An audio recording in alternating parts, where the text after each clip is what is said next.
بەڵێ بەڕێزان هەر سەبارەت بە پرسی دەست لە کارکێشانەوەی جۆنسن و ئەندامانی لەسەر ئاستی باڵای بەرپرسیارەتی بەریتانیا کە ئەم وەک چۆن دەڵێ هەڵایە کەوتوتە نێو ئەم ئاستە باڵایی حکومڕانی بەریتانیاوە لەسەر ئەم پرسە گفتوگۆ دەکەین لەگەڵ بەڕێز پرۆفیسۆر دکتۆر سعید شەمس مامۆستای زانکۆ و شارەزای سیاسی لە لەندەنەوە لەگەڵمانە. دکتۆر سڵاوت لێبێت، جۆنسن بۆچی دەستی لە کارکێشایەوە لە کاتێکدا سەرەتا لەسەرەوە نەبوو کە دەست لە کار بچێشێتەوە، بەڵام دواتر بڕیارەکەیدا. هۆکاری دەست لە کارکێشانەوەی جۆنسن چییە؟ سڵاو بۆ ئێوەش بۆ بینەرانی خۆشەویستی تەلەڤیزیۆنی کوردستان 24. ڕاستەکەی ڕەوتێکی زۆر دوور و درێژ بوو، ینی چون هەمیشە لەزێر جەختێکی زۆر بوو بۆریس جانسۆن لە ماوەی 5-6 سانگ ڕابردوو، بەڵام ئەوەی کەیدی کۆتایی پێهێنا ئەوە بوو کە لە 29 مانگی ڕابردوو یەکێ لە ئەندامانی پارلەمان کە جێگیری لێژنەی چاوەدێری هەڵسەکەوتی ئەندامانی حیزبی کەنسەرڤاتیڤیش بوو، لە کلابێکی شەوانە کۆمەڵە ڕەفتاری ناشایستی لە خۆی نیشاندا بە شێوەی هەتیوبازی لەگەڵ دوو پیاوان کە راپۆرتیان لەسەر بۆ خۆشی کوتی خۆم شەرمەزار کردووە وازی هێنا. بۆریس جانسۆن داینابوو بۆ جێگرێت. بۆریس جانسۆن وەختە لیان پرسی کوتیان بۆچی ئەتوە ئەوە داناوە، کوتی من ئاگاداری ڕابردووی هەتیوبازی نەبووم، نەمزانی پشتی وایە. بەڵام لە 4 ئەو مانگی جولای BBC راپۆرتێکی نووسی نەخێرەوە ڕاست نییە، کەسێکی دیکەش هاتە گۆڕێ ئەندامێکی پێشووی ژمارەی دا نەما بوو، کوتی شخصی خۆم راپۆرتەکەم داوەتیە پێشەوەی هەڵی بژێت کە دووبارە کوتی من ڕاستە لە بیرم نەبوو. بۆ خۆت دەزانی لە ڕۆژاوا وایە بۆ کەسێک کە دەبێتە پیاوی گشتی نابێت درۆ بکات و بۆریس جانسۆن بەردەوام درۆی کردەوە بەیتیەوە ئاخرین شت بوو کە ئەندامانی خودی دەوڵەتەکەی دەستیان کرد وازهێنان، وەک دەزانی تر دوایەوەی ئەو دوو وەزیرە گەورەیە وازیان هێنا ئیتر تا نیوەڕۆ پێش ئەوەی ئەعلام بکات کە وازهێنیە نزیکەی 50 نەفەر لە وەزیران و ئەندامانی دەوڵەتەکەی وازیان هێنا بوو، یانی دەوڵەتەکە کەوت بوو هەر بۆیش مەجبور بوو واز. باشە، کەواتە لە دوای ئەمە چ ڕوو دەدات؟ لە دوای ئەوە خب لە حزبی کەنسەرڤاتی و هەر کەسەی سیستمی پەیڕەوی ناوخۆی هەیە لە حزبی کەنسەرڤاتی ئەوەیەکە، چون دموکراسی پارلمانیە ئەوڵێ ئەندامانی پارلمان دەبێت و کەسانی کە خۆیان کاندید دەکەن، کمیتەیەکە بەنێوی 1922 ئەو چاودێری و پرۆسێ دەکات، هەر کەسێک کاندید بێت دەبێت 2 نەفەر کاندیدی بکات، 2 ئەندامی پارلمان 6 دیکەش سپۆرتی بکەن یا پشتیوانی بکەن. پاشەوەی معلوم بوو چەند نەفەر خۆیان کاندید دەکەن، ئەوانە دەنگ وەردەگرن، ئەو دەنگان دەبێت بە شێوەیەک بێت کە 2 نەفەر بمێننەوە، یا بۆیە ممکنە 5-6 جار دەنگ بەربگرن تا ئەوانەی دەکەون هەر دەفەت نەفرێک 2 نەفەر دەکەوێت، مەسەڵان ئەگە 8 نەفەر 6 نەفەر دەمێنێتەوە، 6 نەفەرەکە 3 نەفەر دەمێنێتەوە، 2 نەفەر دەمێن. وەختی ئەو 2 نەفەرەی کۆتایی دیاری دەکرێن،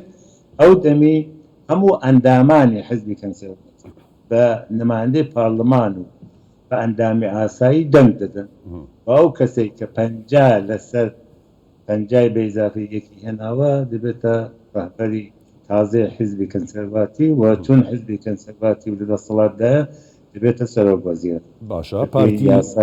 باشە، پارتی ئۆپۆزیسیۆن ماوەی 4 مانگی بە فرسەت پێداوە، دەتوانن چاوەڕێ بکەن مامەڵە لەگەڵ سەرۆکوەزیرانێکی ینی لە کارکەوتوو بکەن کە دەستی لە کار کێشاوتەوە تا ئەو 4 مانگە جێگرەوەی دەبێت. جۆنسن ئەوە مشتمڕێکە هەر پێش ئەوەی کە بەیانەکەی بخێنێتەوە هەر لە بەیانێ و باز لەسەرەوە بوو، چون هەر حزبی کرێکار و ئۆپۆزیسیۆنەکان نیم لە نێو خودی ئەندامانی کەنسەرڤاتیویش بەمە ڕازێنی. بۆریس جانسۆن نامەی نووسی بۆ کمیتەی 1922 داوای لێکردن ئەو کارە مەکەن، ڕێگان مەدەن زوو لای بن کەسێکی دیکە دانێن تا ئەو پرۆسەی تەواو بکەن. ڕەهبەری حزبی کارگەرەوە قسەی کردو، ڕەهبەری حزبی ناسیۆنالیستی ئیسکاتلەندی هەرە قسەی کردو، یعنی زۆربەی لەنێو خۆشیان جا بۆیە ئەو هەڕەشەیەش کە ئێستامە کردوێتی ڕەهبەری حزبی کرێکار کە ئەگەر جوابمان نەدەنەوە دەنگی بێمتمانەی دێنێ پاڵمان چنەو دەمی بە ئۆپۆزیسیۆن بە ناڕازەکانی خۆن ئیتر احتمالی هەیە خەریکم وتوێژەکەن بۆ خۆی چەنە لێدا لەسەرەوەی پێ خۆشە بمێنێتەوە بەڵام دوور نییە پای 2 هەفتەیەک بۆ بگەن کەسیش تکە لە ژیدانێ دوور نییە جارەمان باشە لەسەر پرسی پەیوەندیەکانی جۆنسن قسەی لەگەڵ پوتین زلینسکی کردووە کە لە پشتگیریەکان بەردەوام دەبن بۆ ئۆکرانیا لە کاتێکدا ڕەوشی ئەو ناوچەیە کە بە چه حاڵێکدا تێدەپەڕێت بەهۆی ئەم جەنگەی نێوان شەڕی نێوان رووسیا و ئۆکرانیاوە بەریتانیا دوای ئەوە چی لێ دێت پەیوەندیەکانی لەگەڵ ئۆکرانیا و لەگەڵ رووسیا من پێم وایە کارگەرێکی زۆر بەرچاوی لەسەر سیاسەتی بریتانیا نابێت بریتانیا لەوەتی لە اتحادی یەکێتی ئەوروپا دەدەوێت سیاسەتی بەرامبەر بە ئۆکرانیا حتا لە پێش ئەمریکاش ینی هەرو بۆری جانسۆن بەڕاستە بۆری جانسۆن سەرۆک وەزیران بۆ قسەکان ئەو کردوێتی بەڵام هەم حیزبی کرێکار هەم حیزبی ناسیۆنالیستی سکاتلەند هەمویان لەگەڵ ئەوە بوون و هەڕەشەی پوتین و رووسیان زۆر جدی کردووە لە سەرەتاوە ئەو دوودڵەیە کە ماکرۆن بووی یا تا حدێک شۆڵژی ئەڵمان بووی ئەوان نیان بوو یان دەبێت پێشی بگرین بارهاوایان دووپات کردوێتە پوتین نابێت سەرکەوێ ئەمە دەبێت یارمەتی ئۆکراین بکەین بەڵام بێگومان چون موچاوی وانەیەک سەرۆک وەزیران بۆریس جانسۆن بوو قسەکان زۆرتر ئەو کردوێتی من پێم وانییە باشە دکتۆر بابێنە سەر ئەوەی کە بابزانین شاژنی بریتانیا لەسەر ئەم پرسە دەسوەردان و هەڵوێستی ئەو چییە پێت وایە چۆن دەبێت شاژنی بریتانیا بەپێی ئەو یاسایی کە هەیە تەداخل لەو شتانە ناکات ینی اتفاقا دۆنیە کە کمیتەیشیان بۆ دانابوو لە بۆریس جانسۆن ئەوەیان پرسی چون سەرۆک وەزیران دەتوانێت داوا لە شاژن بکات پارلەمان هەڵوەشێنێتەوە کە پارلەمان هەڵوەشێنەوە دەچی بۆ هەڵبژاردن حیزبی کەنسەرڤاتیڤ لەوەی دەترسا مادام بۆریس جانسۆن زەختی بۆ دێنن واز بێنێ حیزبەکەش دەگەڵ خۆی بە قوڕ بەرش چون ئەگەر ئەلان هەڵبژاردن بکرێ بێگومان کەنسەرڤاتیڤ زۆر خراپ دەیدۆڕێن باشە پێت وایە جۆنسن دەست لە کارکێشانەوە ڕادەگەێنێت تا 4 مانگی دیکە بە تەواوی یانیشەوەتە داوا لە شاژن دەکات کە هەڵبۆشێندرێتەوە ناتوانێت تازە چون وازی هێناوە ئەگە وازی نێنابە ڕەنگەوەی کردەوە بەڵام کە مادام وازی هێناوە ناتوانێت داوای هەڵبژاردن بەڵێ ئەوەتان لەبیر نەچێت